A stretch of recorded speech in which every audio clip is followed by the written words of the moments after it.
Когда был принят основной и главный закон страны, какое образование является обязательным и какова роль волонтеров в Конституции? На эти и многие другие вопросы Мустафа Гамкартиев отвечает уверенно. Он, как руководитель регионального движения, должен ответить на все правильно, а поможет в этом ряд обучающих видеороликов. Все это входит в рамки обучения. Поправки, это уже конкретно объясняется. Написано, объясняется, поправки были вводятся, То есть, почему мы видим, чтобы федеральные эксперты объясняли, это потому что бывают люди, которые не понимают одного эксперта, другие понимают другого.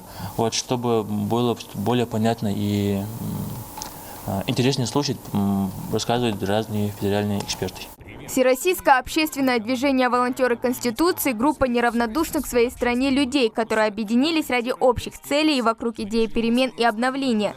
На сегодняшний день в республике отбор прошли порядка 170 добровольцев. К слову, самоизоляция дала им дополнительное время для обогащения знаний о Конституции. На данном этапе у нас проходит онлайн-курс, в котором у нас участвует 179 уже выбранных участников движения. После этого мы проведем очный этап обучения. И после прохождения онлайн-курса каждый участник будет получать именные сертификаты. То есть это будет как портфолио, так и поддержка для студентов. Из-за коронавирусной инфекции были перенесены многие масштабные мероприятия, и всенародное голосование не исключение. Однако, несмотря на то, что срок остается неопределенным, волонтеры продолжают свою работу в онлайн-формате. В связи с этим и очный этап будет перенесен. То есть после окончания карантина мы проведем очный этап, то есть соберем все вместе с представителями КДМ, с представителями определенных ведомств и проведем свой очный этап. Пока точная дата проведения неизвестна. Будем надеяться на лучшее и ждать, пока закончатся проблемы с вирусом и вообще с карантином исчезнет. Российская Конституция – прочный фундамент демократического развития государства. Это не просто декларация добрых намерений. Это реально работающий документ прямого действия. Конституция для гражданина любой страны – закон, который он должен знать в первую очередь.